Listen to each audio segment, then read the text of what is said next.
بين أهداف أو أبرز أهداف برنامج أساب في صورته الجديدة. للحديث عن هذا الموضوع مشاهدينا نسعد باستضافة ريما حساني رئيسة بعثة برنامج أساب. أهلا بك.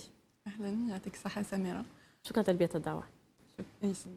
إذا مشاهدينا نسعد أيضا باستضافة أمين ماجرا صاحب شركة ناشئة بنيان. أهلا بك أمين. أهلا بك سميرة وشكرا على الزيارة. On va commencer avec vous, Rima. Donc, ASEP est présenté comme un programme stratégique pour les startups algériennes. Exactement. Donc, est-ce que vous pouvez nous expliquer un peu sa philosophie et ses objectifs principaux? Très bien. Alors, ASEP هو برنامج تحت مدرج ديريكتومون من عند الرئاسة تحت إشراف السيد رئيس الجمهورية السيد عبد المجيد تبون، تحت وصاية ثاني وزارة المؤسسات الناشئة واقتصاد المعرفة. احنا كعضو منفذ كالمسرعة الوطنية الجيريا فونتور تم oui. Alors on est parti كما قلت لك كعضو Pas de souci, prenez oui votre temps. s'il vous plaît.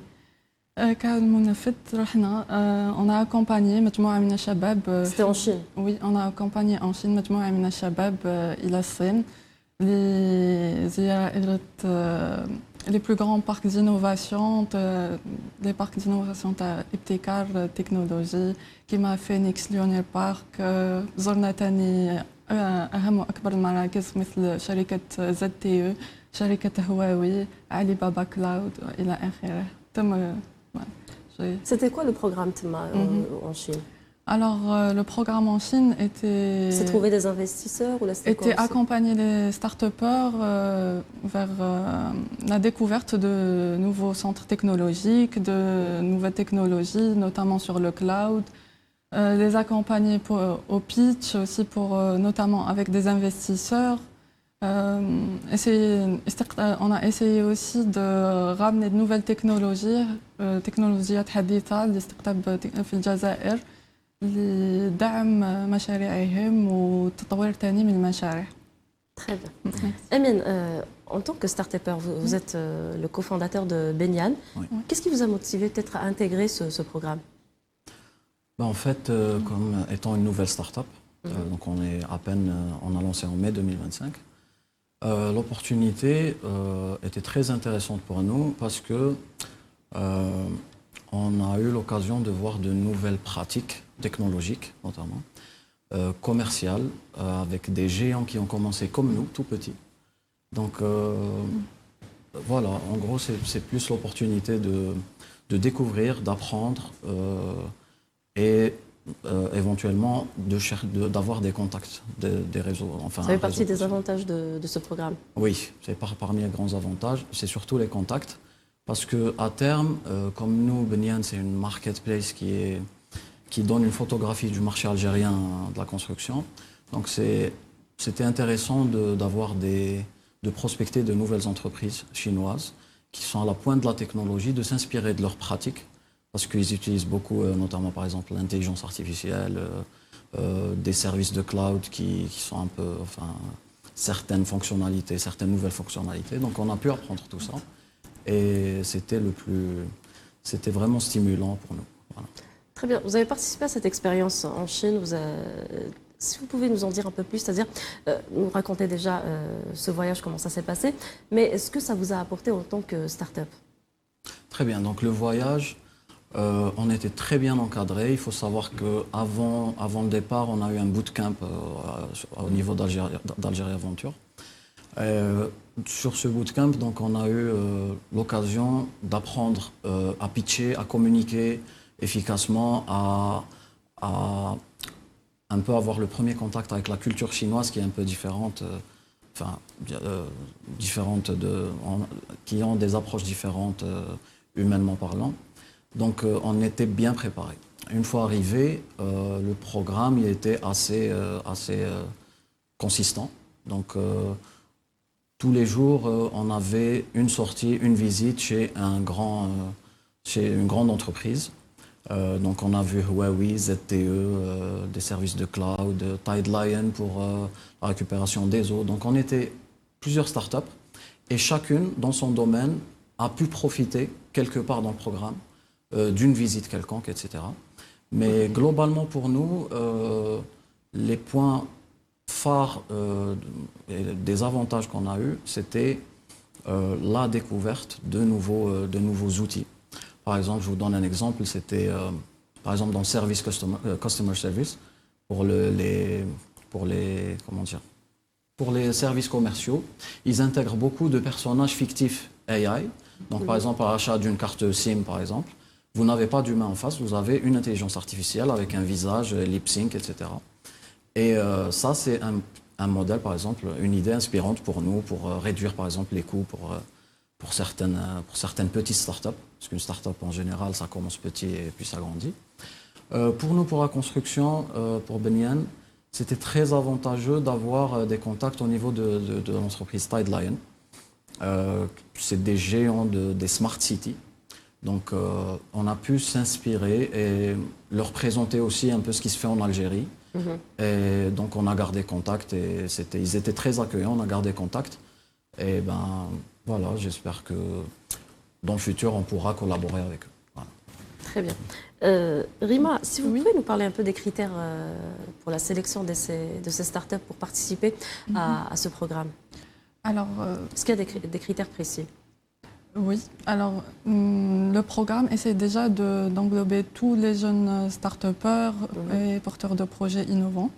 Après, pour les critères, tout dépend de la destination. Par exemple, comme Amine ici présent est dans les services construction tech, il a été choisi pour la Chine parce que la Chine est l'un des plus grands pays innovants et leader mondial dans les services tech et mise en relation. Chose que Aline, par exemple, est là pour présenter. D'accord. Et pour les autres startups? Est-ce qu'il y a d'autres critères précis? Alors, tout dépend aussi. Alors, c'est l'innovation, la maturité aussi de la start-up, la maturité de l'entrepreneur, sa capacité à pitcher, comme mon confrère ici présent l'a expliqué. Nous, en amont aussi, on organise des bootcamps au niveau d'Algérie Aventure afin de les préparer à pitcher. On organise aussi différentes formations de prise de parole en public, de communication interpersonnelle, des formations sur aussi... on les prépare aussi à communiquer avec d'autres nationalités. Ouais. C'est-à-dire qu'ils sont déjà préparés ici en Algérie? Ils sont préparés en amont. Très bien. Voilà. À partir du moment où le projet est techniquement bon, le reste, c'est Algérie Aventure, bien sûr, sous l'égide du ministère des startups et des micro-entreprises, qui les prépare sous forme de bootcamp vraiment intensif à partir et à présenter leurs projets et à ramener les meilleures technologies afin d'investir aussi ici en Algérie, parce que le but est de développer bien évidemment notre pays. Très bien. Alors, Amine, vous êtes le cofondateur de Benyan. Si vous pouvez nous en dire un peu plus sur votre start-up. Très bien. Donc, Benyan.com, c'est une solution qui a émergé à partir d'un problème. Moi-même étant architecte, j'ai vécu un peu de terrain. Et sur le terrain, on a trouvé beaucoup de difficultés à trouver des informations fiables, donc de manière numérique. Donc la construction est toujours dans le circuit classique des carnets d'adresses, etc. Donc est venue l'idée d'avoir une plateforme qui réunit tous les acteurs du BTP et qui soit bénéfique pour chaque acteur. La plateforme, pour vous en dire plus, c'est d'abord un annuaire géolocalisé de toutes les entreprises, des entreprises de construction, que ce soit des bureaux d'études, des architectes, des entreprises de construction, des logisticiens, des engins, etc. Donc ils figurent tous sur un annuaire qui est géolocalisé. On trouve facilement l'information de la localisation, des contacts, etc. Chaque acteur dispose d'un espace, c'est comme un réseau social, donc avec une bannière, un logo, etc., où il présente ses services, il présente ses produits, ses prix, etc. Et dans chaque espace, vous avez un formulaire de contact dynamique. Donc chaque acteur peut contacter un autre acteur directement. Ça, c'est pour la partie B2B. Pour les acteurs qui vendent, par exemple, aux particuliers, on parle de céramique, par exemple, on parle de, je sais pas, d'engins, un loueur d'engins. Donc le particulier a un accès gratuit à la plateforme. Donc ça augmente par exemple, la force de vente des producteurs, vendeurs, importateurs. Un deuxième volet, c'est l'immobilier. Donc, sur la partie immobilier, il faut savoir que les promoteurs immobiliers, c'est un point pivot de la construction. Donc, c'est eux qui sollicitent, par exemple, qui sollicitent les entreprises à construire, qui sollicitent les artisans, qui vont vendre aux particuliers. Donc, c'est un peu un moteur de la construction. Ils ont leur place. Donc, on a une partie immobilier qui liste les biens, les terrains, les hangars, les appartements, etc., tous les produits immobiliers, qui est facilement accessible. La dernière partie, c'est la partie appel d'offres. C'est très intéressant pour les entreprises BTP, pour trouver des marchés. Trouver des marchés, en général, on lit le journal, on trouve par exemple des marchés. Nous, on relaye ces appels d'offres-là, que ce soit public ou privé, sur la plateforme. C'est inclus et c'est sous forme d'abonnement annuel. Donc, chaque acteur trouve son compte dans l'écosystème. C'est une plateforme à 360 degrés. Au final aussi, je veux parler des artisans. Ils ont leur place et c'est gratuit pour eux parce que les artisans, c'est quand même de petits acteurs par rapport aux grandes entreprises. Donc, on les inscrit gratuitement pour un peu avoir une dynamique au sein de la plateforme. Voilà. Très bien.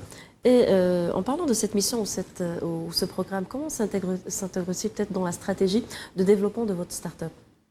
Oui, donc pour le programme, honnêtement, on avait une stratégie pour lancer basée sur les événements, etc. Et en Chine, nous avons beaucoup appris en étant en contact avec d'autres startups chinoises. Notamment, c'est, je pense, BOOLV. C'est une startup qui innove beaucoup dans le marketing et qui nous a beaucoup inspiré. Donc, d'ailleurs, j'ai gardé contact, qui nous a beaucoup inspiré pour la création de contenu, par exemple, pour lancer différemment de ce qu'on connaît, des pratiques qu'on connaît actuellement. Donc, ils sont assistés par une intelligence artificielle. Il faut savoir qu'en Chine, moi, j'ai fait le constat que l'intelligence artificielle ne s'arrête pas à une plateforme avec un chat, etc.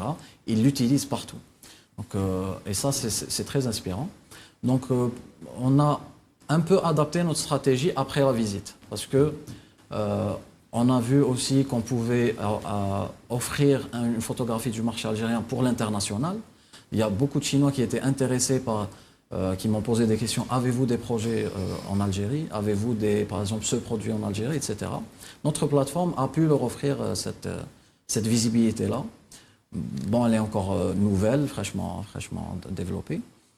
Mais ça nous a ouvert beaucoup de perspectives. Elle existe sous différentes langues. Sous différentes langues, donc dans le commercial, dans le marketing. Non, je parle des langues.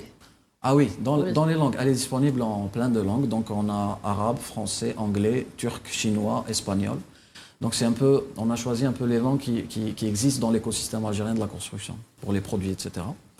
Et c'est une V1, donc ça se développe au jour le jour. Et donc voilà, j'espère qu'on pourra s'adapter. Très bien. Avant votre départ en Chine, est-ce que vous vous êtes fixé des objectifs? Oui, bien sûr. L'objectif, c'était d'avoir... Bon, le marché algérien, il comporte 118 000 entreprises de construction, quelques 15 000 ou 20 000 acteurs dans les bureaux d'études. Donc, on s'est dit qu'à partir du lancement, donc on a plein d'événements comme la Batimatech notamment, où on a lancé, on avait l'objectif d'avoir au moins 5% du marché. 5% du marché qui est présent dans la plateforme, c'est assez pour créer une petite dynamique au sein de la plateforme. Et alhamdoulilah, aujourd'hui, après la Batimatech, aujourd'hui on a 500 acteurs inscrits, actifs, qui publient, qui publient beaucoup de produits, de services, de portfolios, de réalisations. Donc on est pas mal, on est à peu près dans les termes de l'objectif. Voilà. Très bien. Rima, alors quelles étapes préparez-vous peut-être en amont pour que les startups soient prêtes à tirer profit de cette expérience ou immersion internationale? Oui. Alors en amont, on partage déjà le programme qui va être déroulé à l'étranger, dans notre cas à la Chine, afin que les start-upers, les jeunes porteurs de projets puissent avoir une visibilité sur ce dernier et qu'ils puissent aussi essayer de prendre contact et se renseigner un maximum par rapport aux entreprises, aux start-up, aux parcs technologiques, aux accélérateurs qu'on visite sur place, afin d'en tirer profit, de préparer leurs questions, d'ajuster leur pitch et présentation, leurs solutions, afin de mieux vendre leurs solutions et de mieux attirer des investisseurs, potentiels investisseurs, ou bien... voilà. Très bien. Alors, ce type de programme vous met peut-être en contact avec des investisseurs, comme ce fut le cas en Chine, mais aussi avec des concurrents. Comment comptez-vous en tirer parti? Donc pour les concurrents, pour les investisseurs, bon, on va d'abord parler des investisseurs. Le fait de pitcher l'idée, parce qu'une startup a toujours un besoin de growth, donc de grandir. Pour les investisseurs, en Chine, donc ils étaient un peu réceptifs à l'idée, mais il y a encore du travail pour pouvoir justement collaborer, parce que eux, ils ont dans leur mœurs, le fait d'investir, c'est d'avoir, par exemple, on va dire 50% des actions dans une entreprise. Donc, on a pu pitcher, on a pu avoir des investisseurs. Pour les concurrents, donc pour ma part, on a quelques concurrents qui sont dans la globalité, avec lesquels on concurrence sur une partie du marché. Donc pour le moment, ce n'est pas vraiment une priorité. Voilà, donc on était plus sur le fait d'attirer des investisseurs, pour dire. Oui, ça s'est bien passé? Oui, pour le moment, oui, alhamdoulilah. Donc on a eu plein de contacts et on est en cours de négociation, parce qu'il leur faut du temps pour adhérer à l'idée, pour avoir les chiffres exacts, etc., de la stratégie. Donc on est en pleine négociation. Très bien, parfait. Alors, Rima, comment peut-être ce programme répond-il aux besoins réels des startups algériennes sur le plan du financement, de la formation, mais aussi du réseau? Financement du réseau, c'est-à-dire financement à l'étranger? Non, on parle de financement, de formation, mais aussi du réseau. C'est-à-dire à l'étranger, comment il répond aux besoins de ces startups? D'accord. Alors, en amont, on essaie de contacter, d'activer aussi notre réseau. On a aussi bénéficié de l'aide de l'ambassade d'Algérie en Chine, que je salue et que je remercie par la même occasion. Notre ministère aussi déploie beaucoup de moyens sur place afin de nous mettre en réseau et d'essayer de nous faciliter l'accès à ce réseau en particulier qui matche parfaitement avec les startups qu'on accompagne et qu'on présélectionne en amont. Voilà. Sur place, le programme est entièrement financé par l'État, sous l'égide de notre ministère, bien entendu. Très bien. Alors Amine, en parlant toujours de ce programme, peut-être quels sont les atouts selon vous spécifiques à votre start-up qui peuvent séduire des partenaires et investisseurs étrangers, notamment lorsqu'on parle d'un pays comme la Chine? Alors notre atout, justement, comme je le disais auparavant, c'est une fiabilité de l'information. Les entreprises étrangères, quand elles pénètrent le marché algérien, on a 2-3 géants de la construction, par exemple, je pense que c'est SCESC qui ont fait la grande mosquée, etc. Donc quand ils pénètrent le marché algérien, comme tout acteur actuellement, on utilise la voie classique. D'accord, donc le carnet d'adresses, bouche à oreille, etc. Le sourcing au niveau des grandes entreprises, des achats, etc. Donc pour nous, notre atout, je pense à mon avis, qui séduit le plus les entreprises étrangères, c'est la fiabilité de l'information. Parce qu'il faut savoir qu'au sein de Benian, chaque information est modérée. Donc par exemple, si on a un acteur qui va mettre, je sais pas, ses coordonnées, par exemple ses services, ses produits, etc., on a 2 systèmes. Le premier, c'est la modération des administrateurs. Donc, on va vérifier chaque information qui est mise au cas par cas. Le deuxième système, c'est le système de feedback. Donc, pour chaque acteur, on a un feedback de ses services, de ses prestations, de ses produits peut-être. Donc, on a des reviews, des ratings, etc. Ça donne une crédibilité à l'information Benian on a toujours voulu apporter un gage de fiabilité, de crédibilité pour les acteurs. Et comme les étrangers, enfin notamment les Chinois, sont très séduits par le marché algérien. La dernière fois, je parlais avec un investisseur. Il m'expliquait que, par exemple, pour la Chine, qui est très développée dans la construction, ils ont, par exemple, on va dire, une génération 1, 2, 3, 4 d'engins. Et ils sont à la 6e, donc au niveau tech. Sauf que leur marché est saturé, par exemple, par la première, deuxième, troisième, quatrième génération. Et qu'ils veulent bien écouler leur surplus de production ici. Et Bnian peut favoriser cette transaction-là en publiant justement, ils publient leurs offres, toujours dans le cadre de... Donc ça facilite leur mission. Ça facilite beaucoup leur mission. Le dernier atout, c'est qu'ils trouvent des projets.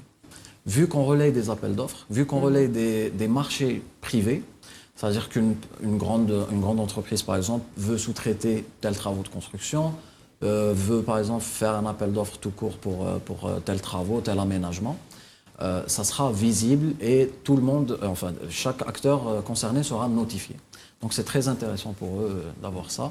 Et honnêtement, lors des discussions, c'est les points qui les ont réellement attirés. Très bien. Alors Rima, comment vous garantissez peut-être un suivi post-programme pour que les résultats ne restent pas limités à la mission? Bien sûr. C'est-à-dire à la durée de la mission. En premier lieu, déjà, les startups sont engagées en amont à fournir un rapport détaillé et un compte rendu sur leur mission ASEP, que ce soit en Chine, en Corée ou bien aux États-Unis, avec des KPI bien précis, des outputs s'il y en a. Alhamdoulilah, il y en a eu pour cette édition. Et par la suite, nous assurons avec nos équipes au sein de l'accélérateur Algérie Aventure un suivi tout au long de l'année. Nous avons d'ailleurs créé une communauté qui est ASEP Connect. Durant toute l'année, on crée des rencontres à notre niveau, au niveau d'Algérie Aventure, présidées pour la plupart du temps par notre ministre, M. Nour Denouadah, qui vient et qui écoute l'avancée et qui suit attentivement l'avancée technologique, que ce soit la mise en relation ou bien les investissements des étrangers, enfin des entrepreneurs étrangers qu'on a visités ou bien des parcs d'innovation accélérateurs. Voilà. Très bien. Amine, quelque chose à ajouter ou un dernier mot? Je voudrais remercier tous les responsables du programme parce qu'ils nous ont beaucoup aidés. C'est une opportunité en or pour les startups algériennes, que ce soit en Chine, en Corée ou aux États-Unis. C'était une expérience très stimulante. On est rentré avec un mindset très différent. C'était très enrichissant au niveau information et nouvelles pratiques. Je tiens aussi à remercier l'ambassade d'Algérie en Chine parce qu'ils nous ont bien accueillis, bien aidés. Des éléments de l'ambassade nous ont fourni plein de contacts, notamment de la diaspora algérienne, qui nous ont franchement bien poussés vers l'avant. Et voilà, donc je voudrais remercier toute personne qui a participé, enfin qui nous a permis de participer à ce programme. Car c'était très bénéfique pour moi et pour mes confrères aussi. On est plus d'une vingtaine de startups, donc voilà. Très bien. Vraiment un dernier mot. Alors, en dernier, j'aimerais encourager les jeunes entrepreneurs et start-upers à se rapprocher au niveau de notre ministère et d'Algérie Aventure, qui est l'organe exécutant des programmes du ministère, de se renseigner et à profiter de ces opportunités, car tout commence par l'ouverture vers le monde. Et nous, à notre niveau, on est prêt à déployer tous les moyens nécessaires afin de les aider et les accompagner dans leur réussite entrepreneuriale. Très bien. Merci beaucoup, Rima. Merci pour votre présence. Merci également, Amine. Je vous remercie. Je vous en prie. إذا مشاهدينا نواصل هذا الموعد بموضوع مغاير. ما يزال استخدام التكنولوجيا الحديثة والرقمنة محتشما من طرف الفلاحين رغم